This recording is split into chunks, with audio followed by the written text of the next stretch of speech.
Okay, folks, it's your buddy Mike Messier, Mike's Instant Movie Review. This is kind of a first. I'm doing another review for the movie I just saw that I already saw, did a review on, The Iron Claw. So this is my second time seeing it, and my third overall review.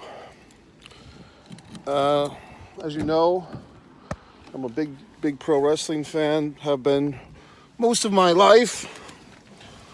I would say that I know this story pretty well just by being a wrestling fan. Some of you younger fans, maybe this is even new to you. The non-wrestling fans, it's all new. But for me, this Von Erich story of triumph, tragedy, life and death, I know the whole story, but it's I for one enjoy seeing this movie. How do you put it? Knowing the story of the deaths, the tragedies, the suicides of the Von Erich family, the Atkinson family, from the 80s into the early 90s, Kevin Von Erich remaining.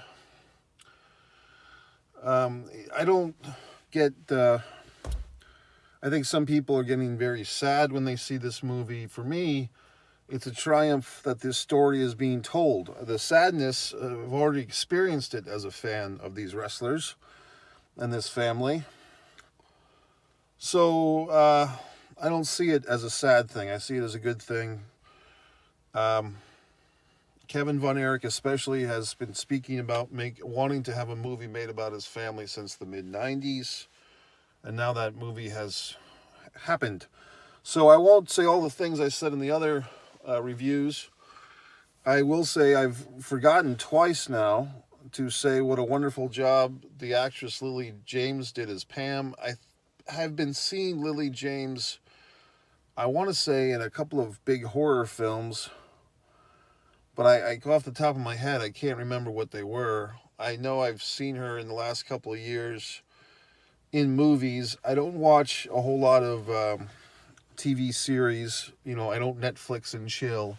I've been getting into more TV series lately, but I've watched, I think it was called The Inventor, about the crazy lady with the blood and the invention, The Dropout, that series. That was really good. Kyra, wasn't trying to remember all these names of all these actresses.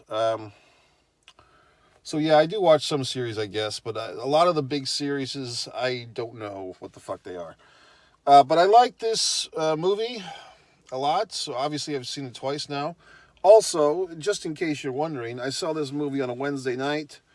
Now it's basically 1 o'clock, 1:30 in the morning on a Thursday.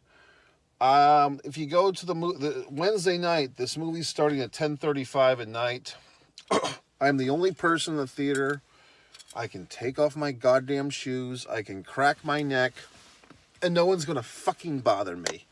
So for all you assholes out there that don't realize how goddamn fun it is to do things when the rest of the world is sleeping, I'm living, assholes. Okay? So anyway, what else? Yeah, Lily James does a really good job as Pam. I was correct the first time I saw it when the mom, Dottie, and I always thought her name was Doris. I thought her name was Doris Von Erich, not Dottie. I don't know if Dottie is a nickname for Doris, but I thought her name it was Doris Von Erich, or whatever the fuck. But basically, when Doris, the mom, is watching Kerry win the world title from Flair in '84, it is a shot of the ghost of David Von Erich watching from the steps.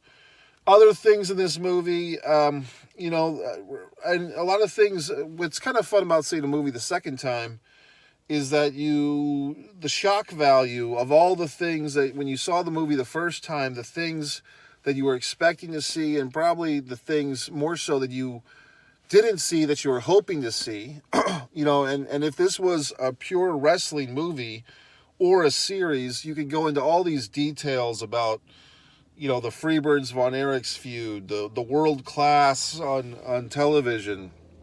I think in this movie they say that they had this Saturday night ESPN program.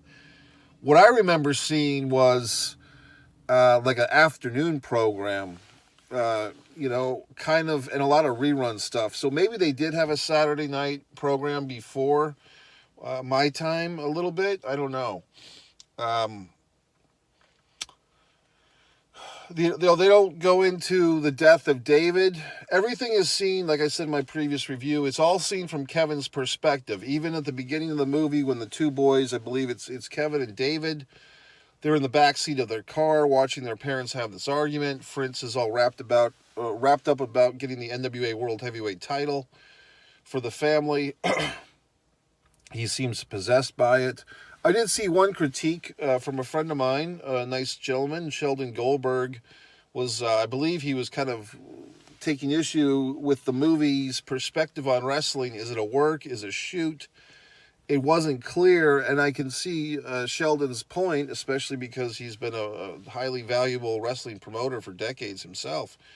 I, however, enjoyed that vagueness or that blurring of the lines. Like, it seems like Fritz thinks everything's a goddamn shoot, and I thought that was good because that's how I interpreted wrestling when I was a child and into my youth. It was heavily concealed to the point where that's why it was so goddamn good, because you didn't have 12 guys in California, pardon my French, but I'm French, sticking their thumbs up each other's ass, okay? Now, if you're a non-wrestling fan or you're not informed, there was these gentle fucks in California sometime in the last 10 years. Some of the most successful wrestlers of the last 10 years, sadly enough, who did some type of thumb in the ass train. And I took great issue with it. You can discover me and a certain NXT wrestler at the time, Chris Hero, debating this nonsense. Cassius Ohno, it's on Reddit. But I took issue with it then, and I take issue with it now. So you wouldn't see Kevin and Kerry and David Von Erich sticking their thumbs up the Freebird's ass. You'd see them beating the fuck out of each other, okay? That's the goddamn difference. So the wrestling fans of today who are brought up on this saccharine WWE nonsense, the Miz being eaten by zombies, the fucking butterfly belt, all this horse shit, they didn't grow up with the fucking lines blurred. It's all been a goddamn comic book freak show to you fucks. But for fans like me, we remember when it was goddamned legitimate, okay? Anyway, actually the butterfly belt was good. I liked that. But the point is, I mean, having a butterfly on it, I mean, it's a little demeaning to these hardworking women. Any fucking way. What else about this? Did I have any new discoveries in this movie? I think I just enjoyed it more the second time. Because, like I said, now I'm looking, and I think other people might learn to do this as well. This is a movie, if you go in with a bunch of expectations or what you want to see, because you know the real story, and then you don't see some of the things. Well, why wasn't Iceman King Parsons versus Buddy Jack Roberts in a hair versus hair match in this movie? Well, look, assholes, if you're looking for all the things that aren't there and you're upset that they're not there, you're not going to appreciate what is there, obviously. Now, we always come back to this. Chris Von Erich.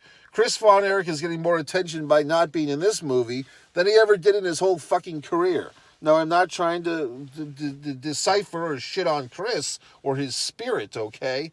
I do have a lot of respect for the gentleman.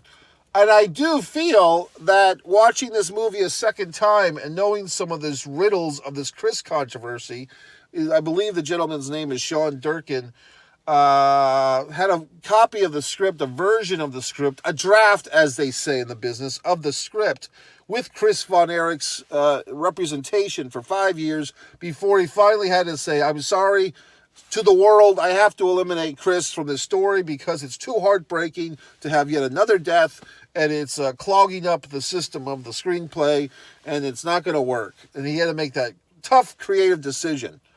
Well, I believe in my research, I have learned that Chris Von Erich, in fact, broke his arm throwing a drop kick, and that was Chris Von Erich in real life. In the movie, that situation gets transferred to Mike. So, in my very first fucking Mike's Instant review of this movie about 2 weeks ago, I blatantly said that one thing they could have done, which they didn't do, is they could have merged the names and had a character named Michael Chris. Well, doesn't that sound nice? And they could have called him Mike for short, but have the character named Michael Chris. You kind of merge those two characters. Yes, you're not, playing God here. They're not. These are based on true events, inspired by true events, not a literal interpretation. There's too much story in this movie for a 2.5. It's actually over 2 hours. It's 2 hours and 18 minutes. Okay. So you don't have time to go into Chris Adams and Gino Hernandez losing their hair in fucking Texas Stadium, or General Skandor Akbar, the missing link in Sunshine. All these wonderful things we can't go into great detail, not we, but the filmmakers, because it's 2 hours and 18 minutes. And further fucking more, this is not a wrestling movie. It's a movie with a wrestling backdrop. It's a survival movie. It's a family movie. It's a tragedy. And it's a story of triumph for Kevin, for living and for carrying on this Von Erich name with his family. No Waldos, no Lances. Yeah, it's interesting that Maxwell Jacob Friedman is listed as Lance. But that was probably just another thing that they had written in a script, and it just chop, chop, chop. But they threw you one little, shot of Max in there with the Lance wig. Anyway, I'm tired of doing these reviews, and then as soon as I push stop, I remember something important that I wanted to discuss. The Bruiser Brody guy I thought was good in this. I mean, he's not in it a whole lot. Now, had they had filmed or included a scene with David's death in Japan, that would have been interesting, because apparently Bruiser Brody was there. And we see in the montage here, so you got to keep your eyes on this montage stuff, because Brody, the character of Brody, is feeding Carrie a lot of pills in this thing, which I didn't really pick up on the first time, but it's almost like, and the foreshadowing, the opening breakfast table scene, when David, Fritz has already given Mike a hard time about his physique. David says, "Don't worry, Mike, I'll always have your back. Don't worry, Mike, I got your back." And Fritz says, "Well, you're not going to be there forever, David," or something like that. "You're not always going to be there for him, David," is what Fritz says. It's very all foreshadowing. So I think it's a great movie. I think if this might help some of you hardcore fucks who are trying to make this thing something that it's not, like basically a documentary, okay, because you don't understand the difference between a documentary and a narrative film based on true events, this might help you. Think of this film, or the characters in this film, as like, some type of parallel universe. Like, this is a different Von Erich family. Like, if this was a different family altogether, if they didn't even have the Von Erich name attached or the representations of the Von Erichs from the 80s, how would you enjoy the movie then? If you weren't expecting this movie to be a scene-by-scene, moment-by-moment reenactment of what you've already experienced as a fan, then how would you interpret this movie differently? Would you enjoy it more if it wasn't tied into your memories of the truths? So this is where a person like myself really has the advantage in life, because I'm able to separate my fucking intelligence and my memories of all the things that actually happened from this, based on true events, recreation of events. I'm able to separate. Yes, I understand that in real life there was Chris Von Erich. In real life, Kerry Von Erich had the title for 2.5 weeks, the NWA World title, and he didn't lose his foot till 2.5 years later. In real life, the World Class Championship Wrestling seceded from the NWA. That's a huge thing they could have talked about that they didn't. That after all these years of the Von Erich family chasing the NWA World title through Fritz and through all his sons, that 2.5 years later, after Kerry gets it and loses it, they just leave the NWA altogether and they try to go out on their own. That could be a goddamned episode. I wouldn't even say a feature film. It's not, no offense, but it's not a big enough story to be a feature film. it's a big enough story to be a 45-minute episode of a series. That's what that is, assholes. So anyway, I just think it's a wonderful goddamn thing that this movie is playing in the theaters. If you saw it once, see it again. I know a bunch of you assholes will just sit there and watch it on fucking streaming or whatever the fuck. Or, I want to see that. This is what I hate about people. They always say things like, oh, I want to go see that. I want to go see that. Then you talk to the asshole a month later. Hey, did you see that movie? Did you see Top Gun Maverick like you said you were going to go see it? Oh, no, but I want to see it. Yet they never fucking go to the theater and see the goddamn movie. But they always want to see the movie. They just never actually go and fucking buy a ticket and see the goddamn thing. People are such pieces of shit. It's unbelievable. Anyway, I enjoyed the film. Hopefully you did too. Very shocking announcement. I don't even want to say the shocking announcement, but if you're not subscribed by now, subscribe. I'm not sure if I'm going to put this on one Mike Messier, one Pro Wrestling and Sports Fan YouTube channel, or both. But there's a very shocking announcement that's coming. And I don't want to jinx it, but it has something. I'll say this as a titillation and a teaser. This has something to do with the Iron Claw film, okay? And that's all I'll say for this shocking announcement, this shocking situation.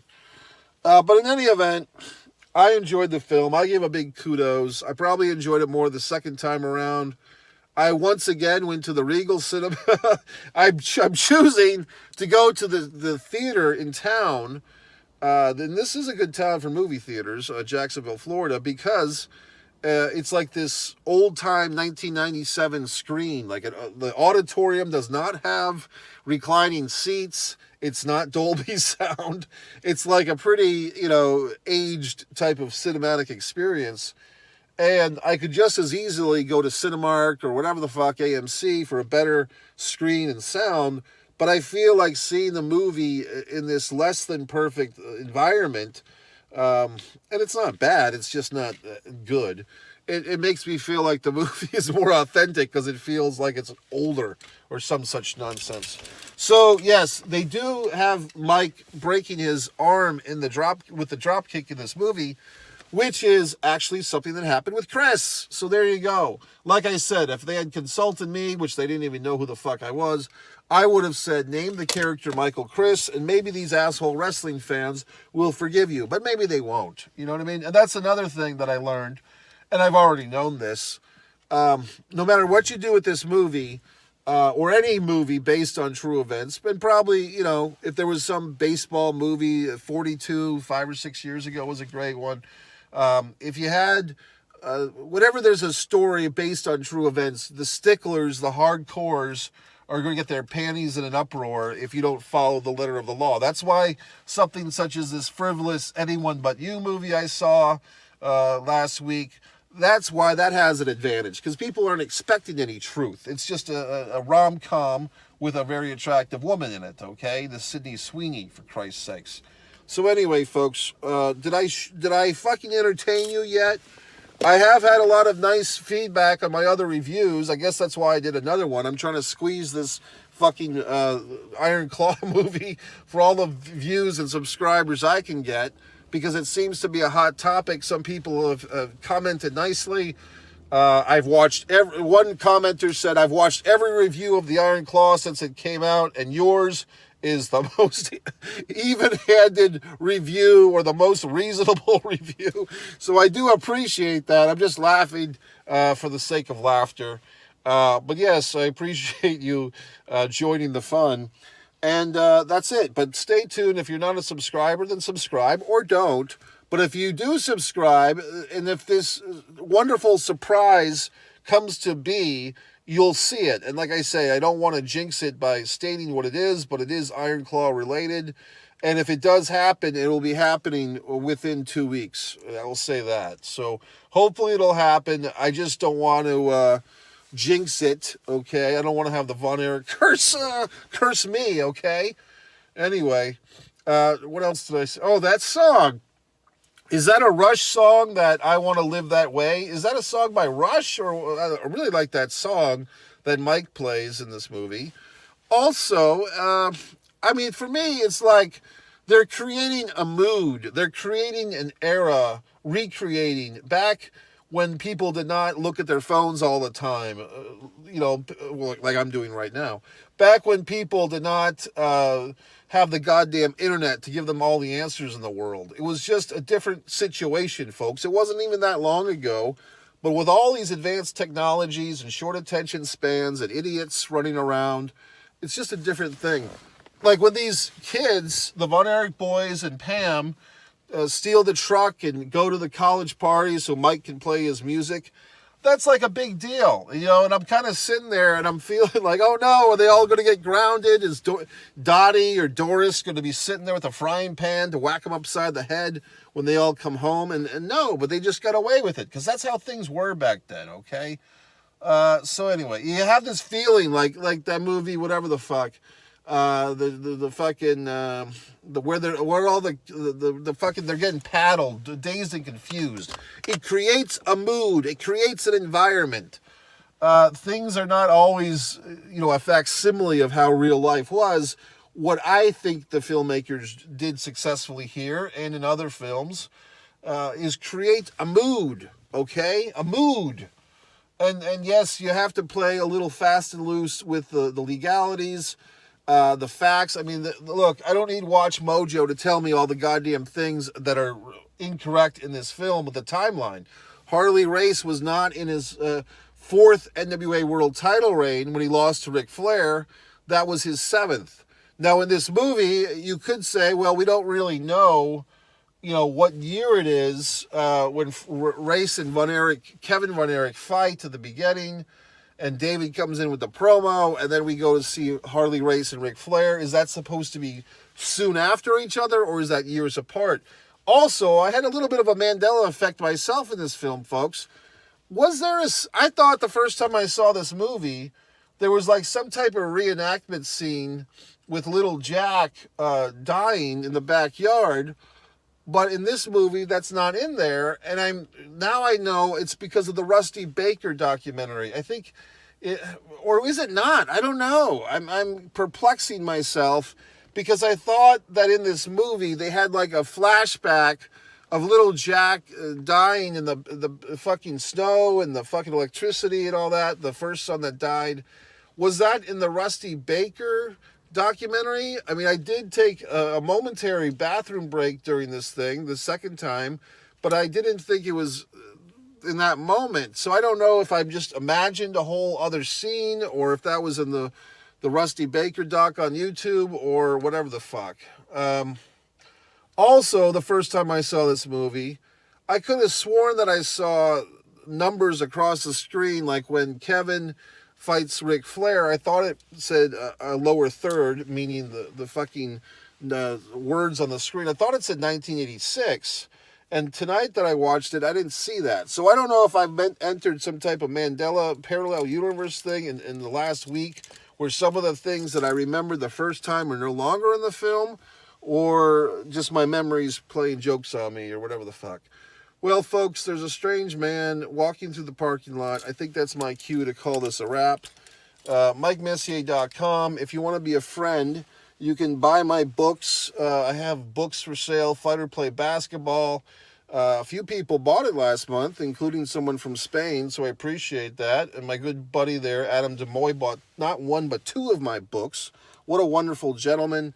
My film book, how to go basically from 0 to 5 in the film world. Just go to Amazon, put Mike Messier film book under books. It should come up.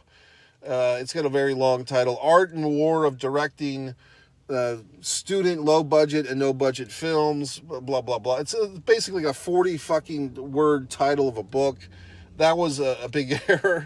I'll have to write a book about how to title your books better because that one, it's a good title. It's just too long. Anyway, that's it. MikeMessier.com. Thanks for watching. One Mike Messier for Mike's Instant Movie Reviews. One pro wrestling and sports fan for the pro wrestling stuff. If you're saying, well, gee whiz, Mike, you seem to be an expert on everything. Well, you can also watch my wrestling movie, Wrestling Son, which is actually from the perspective of Jack Von Erich in a hypothetical situation of reincarnation. I also explain that artistic choice in the Wrestling Son director's interview. You can find that on YouTube. And so on and so forth, and so on and so forth. Old school wrestling fans, you might like my Ox Baker One of the Boys movie, my AEW clips, my NXT still photography. They're all floating around the internet. They're all in YouTube world. So you just have to dig around One Pro Wrestling and Sports Fan and so forth, and One Mike Missy. You'll see all these wonderful things, or you won't. You know what I mean? So it's up to you. You've heard me speak of this, and now it's up to you to take action. Goodbye, good night. God.